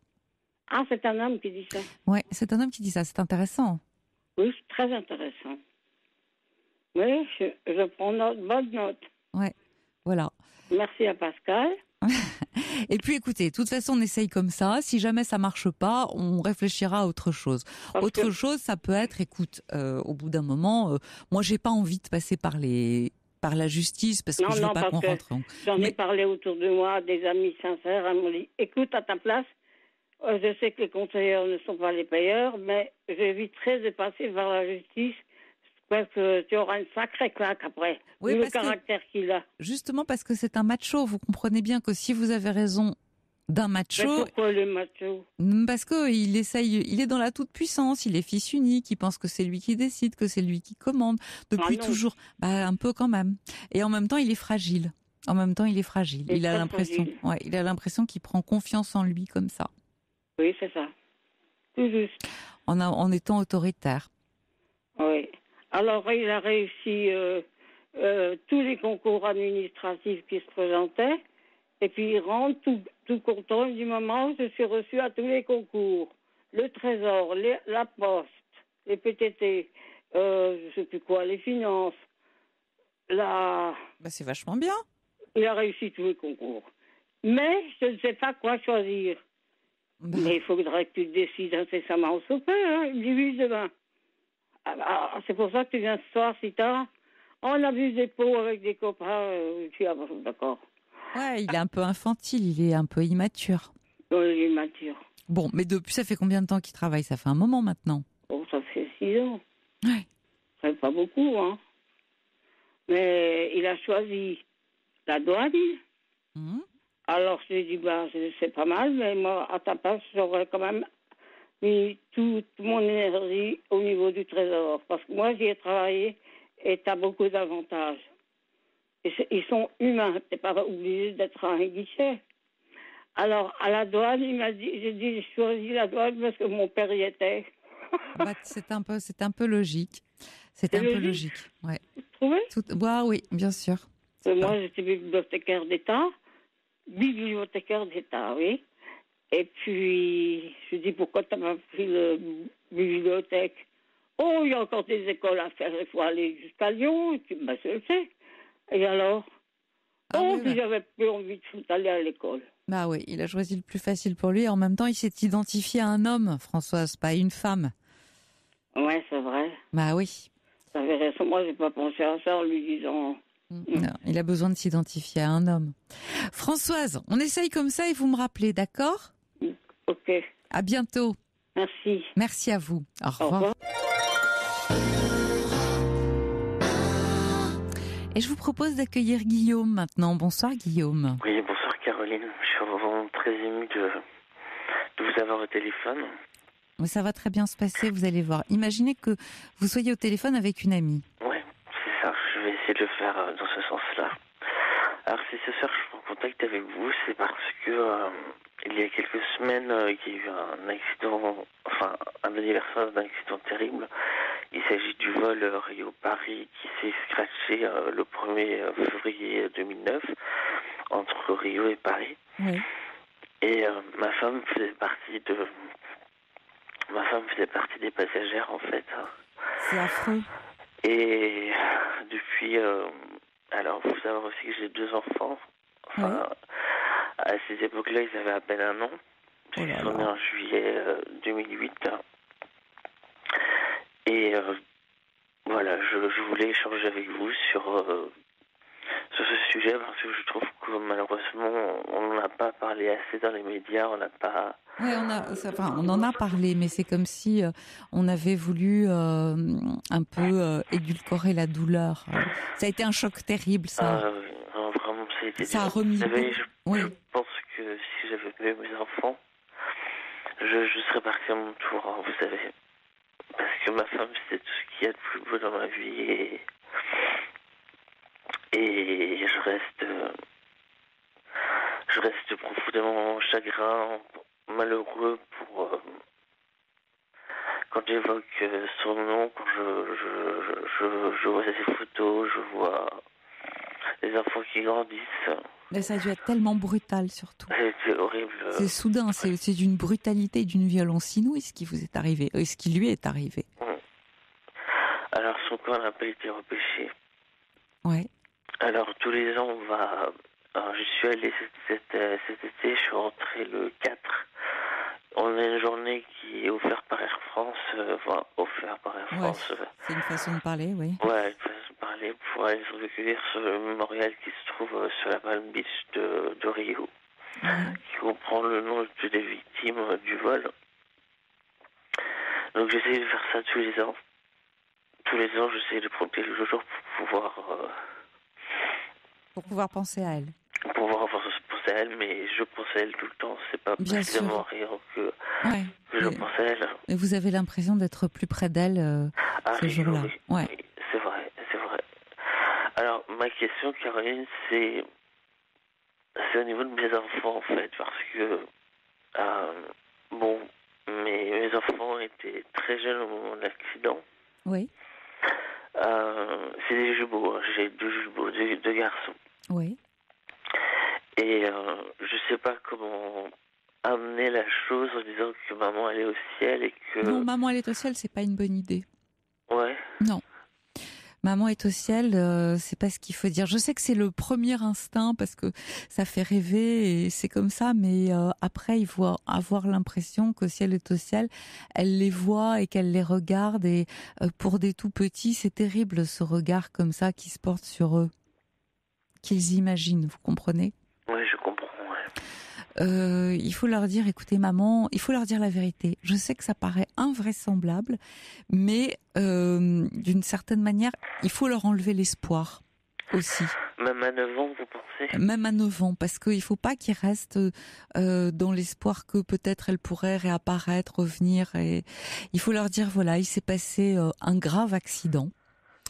Et maman a perdu la vie au cours de... Je sais que ça paraît très dur, mais maman a perdu... C'est dur, hein, Caroline, c'est vraiment dur ce que vous me dites là. Ouais. Je n'aurais pas la force du tout de dire ça à mes enfants, en fait. Mais je vous écoute, vous gentille, Caroline. Non, mais voilà, il faut lui dire, c'est un accident, c'est toujours terrible un accident parce que c'est imprévu. Et que c'est brutal et ça peut arriver comme ça d'une minute à l'autre. Et elle a terminé sa vie. Mais je crois qu'il faut que vos enfants l'entendent. Je sais que ça paraît très brutal et que on peut se poser la question de... Alors, bon, là où je suis étonnée, Guillaume, c'est que vous savez qu'il y a des associations pour... Oui, j'en ai. Alors... Vous avez une pour les victimes, absolument, tout à fait. Oui. Ouais, et il y a aussi des associations qui existent pour aider les papas qui se trouvent dans une situation telle que la vôtre. C'est-à-dire qu'ils se retrouvent en ayant perdu leur femme et donc la maman de leurs enfants très jeunes et à qui on propose justement les mots appropriés. Mais ils vont vous dire à peu près ce que je viens de vous dire. C'est-à-dire qu'il ne faut pas mentir aux enfants. Il s'agit pas. C'est que j'ai pas le courage de. Il s'agit pas de tout leur dire, hein. Qu'on soit bien d'accord. On donne pas de détails. Aucun détail. D'accord. Aucun détail. Mais ce qu'on dit, c'est voilà, ce jour-là, elle a terminé sa vie et ça s'est arrêté. C'est un accident terrible. Les accidents, c'est toujours affreux, c'est imprévu. Et ce jour-là, sa vie s'est arrêtée. Voilà. Mais elle reste votre maman et vous l'avez tous les deux au fond de votre cœur. Et moi, elle est au fond du mien. Oui, parce que j'ai pas refait ma vie, quoi. Je suis resté. Ouais, mais je crois qu'il faut que vous vous fassiez aider, Guillaume, hein, parce que je vous sens totalement dévasté. On le comprend. Ah oui, je suis Caroline. Mais ce qu'il y a, c'est que suite à cet accident, je suis devenu complètement insomniaque. Je dors plus quasiment. J'ai peur, j'ai des crises d'angoisse. Je consulte un psychiatre pour m'aider à retrouver le sommeil. Ouais. Mais en prenant beaucoup de médicaments, ce qui n'est pas très bien parce que ça devient toxique à force. Tout à fait. Et j'ai l'impression de foutre ma vie en l'air dans toutes ces médications qui sont vraiment très très fortes, quoi, pour pouvoir essayer de dormir un petit peu, quoi, vous voyez. Mais oui, mais je crois qu'il y a dans les hôpitaux maintenant des services spécialisés qui traitent du sommeil et où on peut vous apprendre à dormir. Par exemple, des techniques justement pour dormir quand on en a besoin, vite, à la demande pratiquement. Qui sont des techniques de relaxation qui vous amènent à vous endormir quoi qu'il arrive. Comme la psy comment vous appelez ça, ou le repos par clairvoyance, ou je sais plus, il y a non, c'est pas comme ça, c'est pas ça. Non, ce que je veux dire, c'est que par exemple, vous savez, dans certains services, on va vous donner des techniques de relaxation qui vont vous apprendre à ne pas penser, à vous concentrer essentiellement sur la respiration pour vider la tête et la vider des pensées toxiques qui vous tiennent éveillé. Enfin, quand je dis toxique, c'est-à-dire du ressassement. Moi, je pense que plutôt que de médicaments qui vous abrutissent, je suis pas médecin, mais vous avez besoin d'un traitement pour qu'on vous remonte le moral et qu'on vous sorte surtout de cette dépression dans laquelle je vous sens enfermé. Parce qu'il est question de dépression. Il vous l'a pas dit, ça, le psychiatre ? Oui, tout à fait, oui, c'est le cas. Ouais, c'est ça surtout. C'est le cas. Ouais. Mais j'ai pas le choix, Caroline. Bien sûr que vous n'avez pas le choix. Non, la dépression, c'est une maladie et ça veut dire qu'on en guérit. Vous savez, depuis 8 ans, j'ai testé tellement de trucs, tellement d'antidépresseurs, tellement de médicaments que je sais pas. Et puis j'essaie de paraître par rapport à la vie de mes enfants pour être un bon père, vous voyez. Être là à leur écoute. Je suis très très proche d'eux en fait. J'imagine bien. Comment est-ce qu'ils vont eux ? Et ça va très très bien. À l'école, ils ont 2 années d'avance. Ah, c'est formidable, ça, 2 années d'avance. 2 années d'avance, oui. Incroyable, mais vous avez effectivement dû les couver. Peut-être. Ouais. Vous croyez que je les ai couvés, vous pensez vraiment ? Pardon ? Vous pensez vraiment que je les ai couvés ? Non, je pense que vous les avez protégés. Je pense que vous les avez protégés parce que depuis, vous êtes sur le qui-vive, vous êtes dans l'inquiétude, vous savez que tout peut arriver. Donc ça a été un choc terrible parce que ça a été très certainement d'une brutalité, je veux dire, d'une minute à l'autre, votre vie bascule alors qu'on n'y est absolument pas préparé. Quel âge avez-vous, Guillaume ? J'ai 37 ans. Donc en fait, vous aviez 29 ans au moment du drame. J'avais l'âge de ma femme de la année en 1980. Ouais. Et ce que je reproche, c'est que je trouve qu'on n'a pas forcément beaucoup parlé de tout ça ces derniers temps, alors qu'on fêtait le 8e, on fêtait.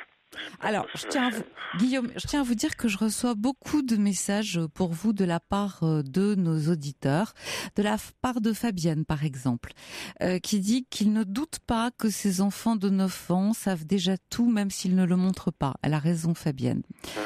Et puis un autre qui donne l'association départementale d'information Aide aux victimes.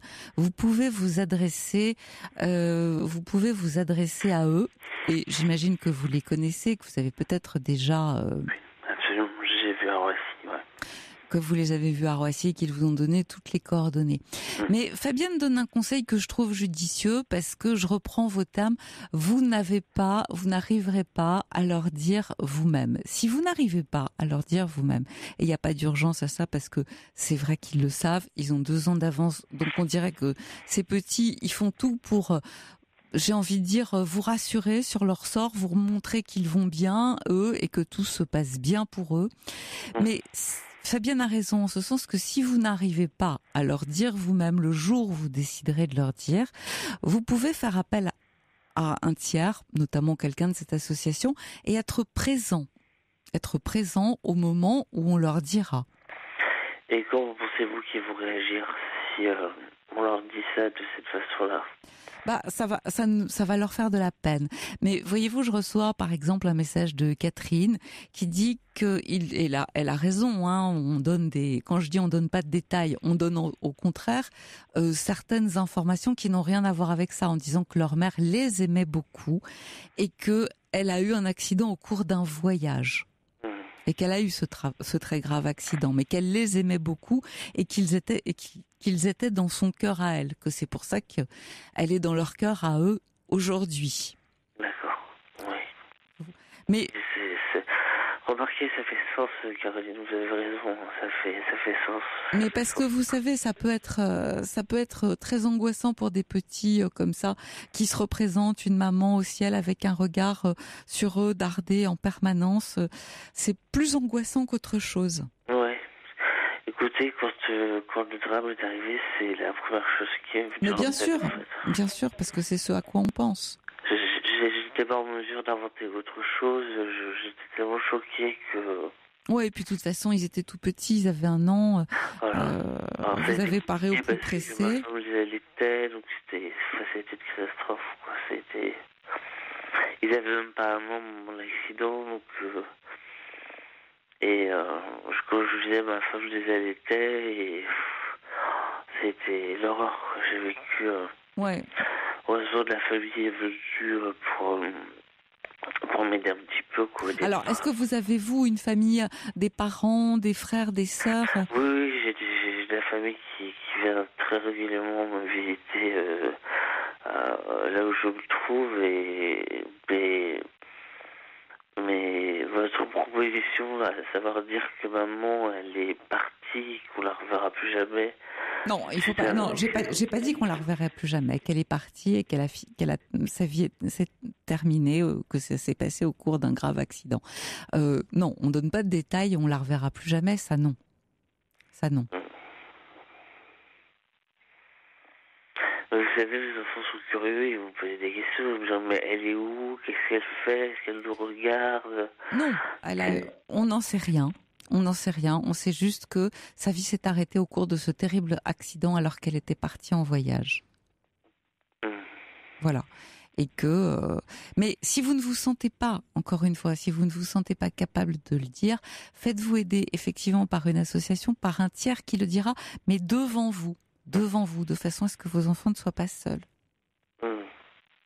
Ok. D'accord ? D'accord, Caroline. Je vous remercie beaucoup. Je vous remercie, moi, de votre confiance. Merci beaucoup. À très bientôt. Au revoir. Au revoir, Caroline. Europe 1, Caroline Veil.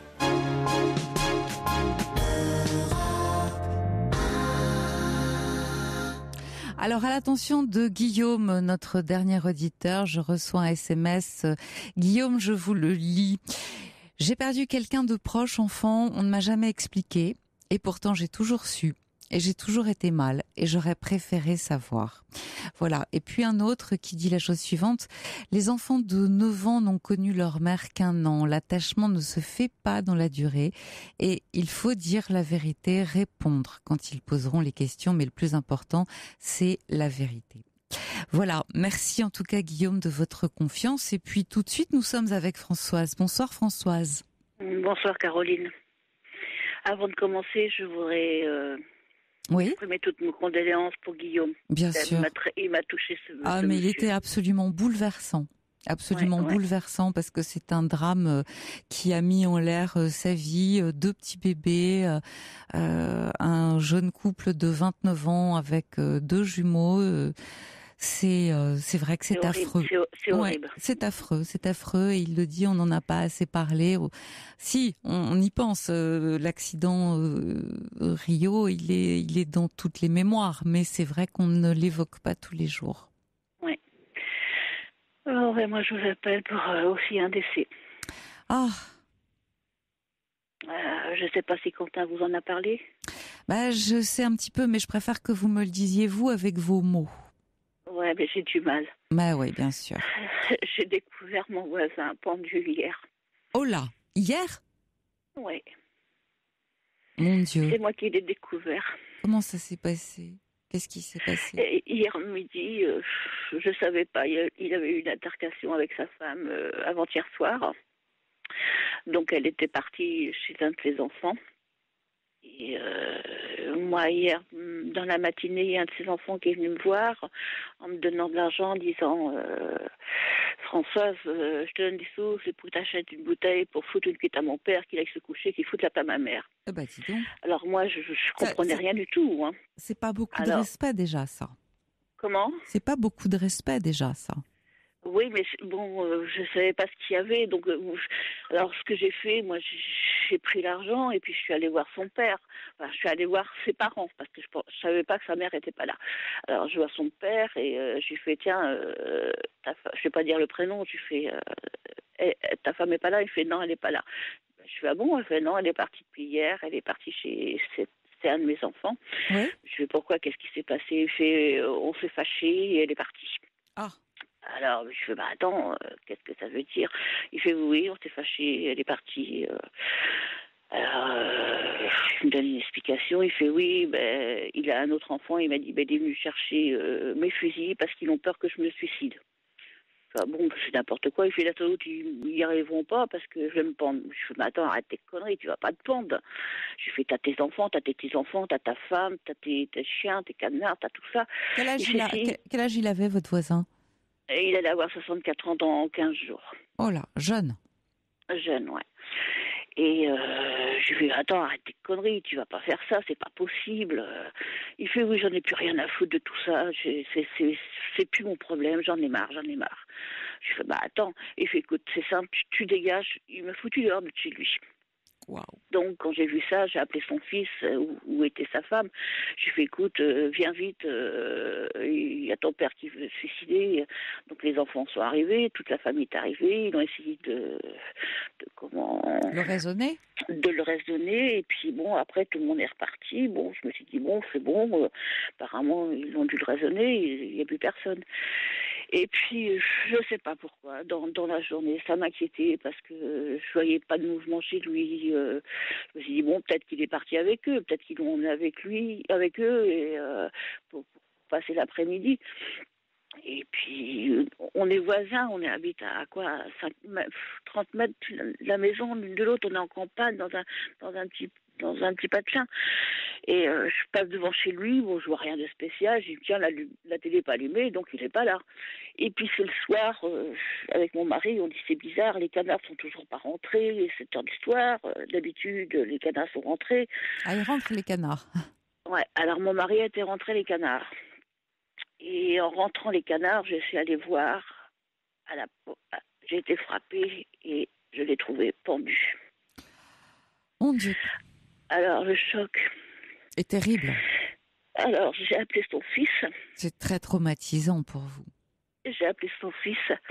Donc j'ai eu sa belle-fille, il m'a fait mais non, c'est des conneries que tu me racontes. Je fais non, il s'est suicidé. J'ai fait quel con. Enfin ma réaction quand je l'ai vu pendu, j'ai dit mais quel con il a fait. Et donc j'ai appelé ses enfants où il y avait sa femme, mais c'est pas vrai. Elle est venue ici en courant. On n'a pas pu rentrer parce qu'il avait fermé les portes à clé. Alors sa belle-fille a fait appelle des pompiers. Alors j'ai appelé des pompiers. Donc sa femme est arrivée, elle a voulu prendre une masse pour casser un carreau, elle n'a pas pu, donc les pompiers sont arrivés, mon mari a passé un pied de biche, ils ont réussi à ouvrir une fenêtre avec un pied de biche. Et puis, il était trop tard. Et le pompier, il a dit, mais ça fait au moins 3 heures qu'il est mort. Oh là là Je me là suis... là. Alors moi, j'étais passée avec mon chien. Je n'avais pas regardé par la fenêtre parce qu'on ne regarde pas chez les gens. Mais vous La avez moindre raison. pudeur, on ne regarde pas. Il n'y a pas de raison, moi. Et je me dis, mais purée, pourquoi j'ai pas regardé quand je suis passée avec Parce que mon vous chien? ne regardez pas, c'est vous qui avez raison, on ne regarde pas, vous avez l'habitude de ne pas regarder, vous Ben n'aviez voilà, pas de raison de regarder aujourd'hui. Voilà, donc pourquoi j'aurais regardé? C'est pas notre style de regarder ce qui se passe chez les voisins. Bon, j'ai une voisine, elle, si elle s'occupe de tout, ça aurait été elle aurait vu tout de suite parce qu'elle s'occupe de tout ce qui se passe dans le village. Mais là, j'ai pas regardé. Et puis je me dis, mais purée, si j'avais su, j'aurais regardé et puis peut-être qu'on l'aurait sauvé. Parce que ils l'ont Vous retrouvé savez, 3 heures. avec des scies, on mettrait Paris en bouteille, dit-on. Ouais, c'est ce qu'on dit, ouais. Mais vous pouvez Alors, pas refaire l'histoire. Donc pour moi, le plus dur, c'était ça, c'était de le trouver, de prévenir sa femme, d'appeler les pompiers, de prévenir la morgue.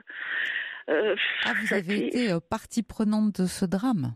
Ah oui, carrément. Alors, mais là, il y a eu un autre truc aujourd'hui qui s'est produit qui me fait encore plus mal, c'est qu'il n'y a pas d'enterrement. Ah bon? Donc on ne peut pas aller se recueillir. Il n'y a pas d'enterrement? Non, parce qu'il veut être incinéré, mais que la famille. Mais... Donc on ne peut pas aller se recueillir, on ne peut pas aller le voir aux pompes funèbres, ni rien. Alors je me suis dit, il est parti vraiment comme un lâche. Non, il n'est pas parti comme un lâche, c'est pas de la lâcheté, vous savez, il faut être arrivé vraiment... les gens qui passent à l'acte comme ça, ils passent de l'autre côté du miroir, c'est-à-dire qu'ils n'ont plus toute leur capacité de jugement au moment où ils le font. Vous voyez, il y a quelque chose qui se passe, ils sont pas dans le monde présent, ou alors ils sont tellement mal, ils n'arrivent tellement plus à vivre que ça leur semble pour eux la seule solution, la seule issue. Vous savez, il y a des gens qui ne supportent pas la vie. Mais la semaine prochaine, donc à partir de la semaine qui vient, là, il avait prévu avec mon mari de faire une table pour allonger la table pour mettre dans sa salle à manger parce que la table n'était pas assez grande, parce que la famille est grande. Donc il avait prévu de faire des rallonges à la table et tout. Il les fera pas. Votre mari va devoir les faire tout seul.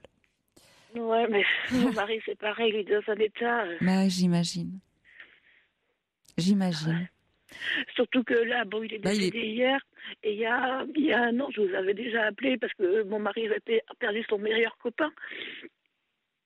J'avais perdu mon fils, moi, et ça m'a ramené des souvenirs. Mon fils s'est pendu parce qu'il revenait de la guerre de l'Afghanistan. Ça me rappelle un tas de souvenirs, tout ça. Mon Dieu, Françoise, effectivement, bien sûr que ça fait tout remonter à la surface et ça vous ramène à ce drame que vous avez connu, vous, personnel. Et ce drame, il n'y a pas pire que de perdre un enfant. Oui.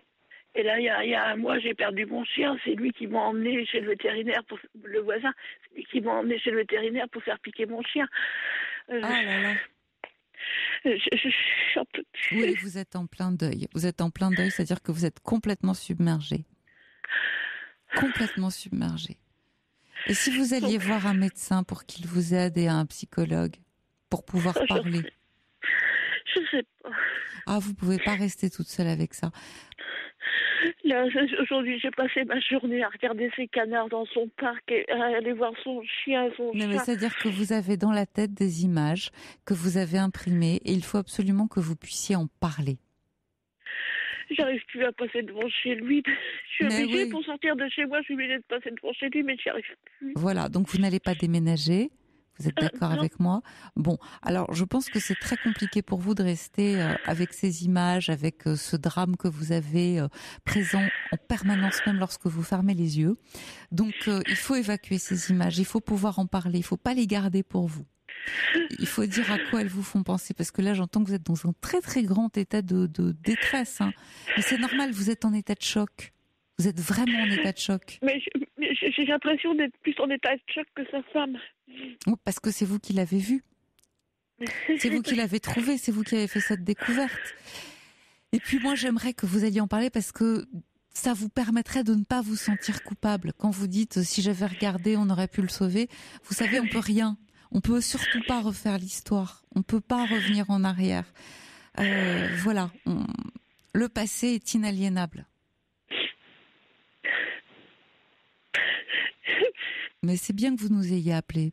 C'est bien que vous nous ayez appelés parce que comme ça, au moins, vous avez pu vous livrez déjà, commencez à vous livrer un tout petit peu. Mais c'est un vrai drame. C'est un vrai drame que vous avez connu. Il faut pas rester toute seule avec ça. Comment il est avec vous, votre mari? Il est pas mieux que moi. Avec mon mari, cet homme-là, il disait, bon, on le dit, on est dans un petit village. Il disait tous les deux, c'était les deux cons du quartier. Ce soir, mon mari fait, maintenant, je suis plus que le seul con du quartier. Parce qu'ils se traitaient comme deux cons, parce que c'est vrai qu'il avait des têtes de cons tous les deux. Votre mari et lui? Hein? Qui ça? Votre voisin et mon mari, ouais. Il disait tout le temps qu'il avait deux têtes de cons tous les deux. Oui, mais enfin, ils étaient complices. Non, mais c'est qu'ils avaient leur caractère, mais il avait le même caractère. C'était ces deux cancers, mais vraiment des têtes de cons, des têtes bornées. Bon, ouais. C'est vrai qu'il y a qu'eux qui ont tout fait, il y a qu'eux qui ont raison, les bonnes femmes ont des bonnes à rien. Et, voilà. Ah bah c'est sûr ça. Oui, mais c'était le raisonnement de cette personne et celle de mon mari. Alors là, c'est ça, mon mari m'a dit, mais maintenant il n'y a plus qu'un con dans le quartier. Bah, j'ai fait oui, c'est toi. Et bon, il s'est mis à chialer. Bah oui, vous voyez bien que lui aussi, il est dans un. Ah bah oui, non mais. Parce que en attendant, il a perdu son copain. Bah oui. Et maintenant, c'est vrai qu'il n'a plus personne à qui parler parce que tous les jours, on parle au voisin. Le voisin, il me taquinait. Ah, tiens, t'as pas ton butin de pelouse aujourd'hui, je croyais que tu devais le faire. Tout un tas de trucs, t'as pas cerclé ton jardin. Mais il n'y a plus personne qui va me le dire, ça. Dites-moi, il n'a pas laissé un mot d'explication, demande Kitty, de son geste? Non, rien du tout. Rien du tout? Non. Et sa femme, dans quel état elle est? Je vous dis, je la trouve moins affectée que moi. Moins affectée que vous. Bah oui, mais parce que vous avez des images. Et puis surtout, vous avez la culpabilité. Ouais, et puis sa femme, chez ses enfants, là. Donc, je vois pas comment trop ça se passe chez ses enfants. Donc, voilà, ouais. Mais vous, par contre... Elle est entourée, que moi, j'ai personne. Ah bah, vous avez votre mari. Même s'il pleure, croyez-moi, il comprend que vous soyez choqués. Il faut lui parler à lui. Il faut lui parler à lui aussi. Il a du mal à comprendre, il va avoir 69 ans, lui, la semaine prochaine. Bah alors Il n'est pas diminué, hein? Non, mais il a du mal à comprendre aussi que j'ai autant de chagrin. Enfin, c'est votre voisin, quelqu'un que vous voyez tous les jours, vous l'avez découvert dans cet état-là, vous avez été témoin de son désespoir. C'est normal que vous soyez dans cet état-là, sans compter ce qui s'est passé avec votre fils. Ouais, et puis surtout que le midi, il m'a dit, je vais me suicider, mais je lui ai fait, arrête, fais pas ces conneries-là, attends, t'es pas tout seul. Je me dis, mais pleurer, pourquoi je suis pas restée? Françoise, vous n'auriez rien pu empêcher. S'il avait décidé de le faire, vous n'alliez pas vous mettre à habiter avec lui, donc dès que vous seriez parti, il serait passé à l'acte. Mais c'est ce qu'il a fait. Bah voilà, c'est pas de votre faute. Tant que vous êtes resté, il l'a pas fait, mais vous pouviez pas vous mettre à habiter avec lui. Vous êtes bien d'accord avec moi? Bon. Non, mais j'aurais voulu que quand les enfants sont partis hier midi... Mais même les enfants... Non, j'aurais bien voulu qu'ils viennent me dire, tiens, papa est resté là tout seul, donc tu vas faire un tour de temps en temps. Mais même, ça n'aurait rien changé. Au moment où vous n'auriez pas fait le tour, s'il avait vraiment décidé de le faire, il l'aurait fait, croyez-moi. C'est pas de votre faute. Et puis j'avais fermé toutes les portes à clé, donc c'est sûr qu'on ne pouvait pas rentrer. Donc, Non, mais c'est sûr qu'il a prémédité et qu'il était très déterminé. C'est pas de votre faute. C'est pas de votre faute. Écoutez, promettez-moi que vous allez aller voir un psychologue ou en tout cas un médecin pour vous faire aider, d'accord? Je vous le promets, puis je vous rappellerai. J'espère bien. Parce que j'en ai marre d'avoir tout le temps des deuils, tous les ans. Ouais. Autour de moi, j'en ai marre. Il y a une année, il y a 11 ans, j'en ai perdu 7 autour de moi, donc... ça fait trop. Ras-le-bol. Ça fait trop. Françoise, allez vous faire aider, c'est important. Et c'est urgent pour vous. D'accord? Merci Caroline. Merci à vous. Au revoir. Au revoir. Bien, notre émission s'achève. Il est 1h et je vous laisse en compagnie de Jean-Philippe Ballas, Émilie Mazoyer, Europe 1 Music Club. Et je vous souhaite une très belle nuit sur Europe 1. À bientôt.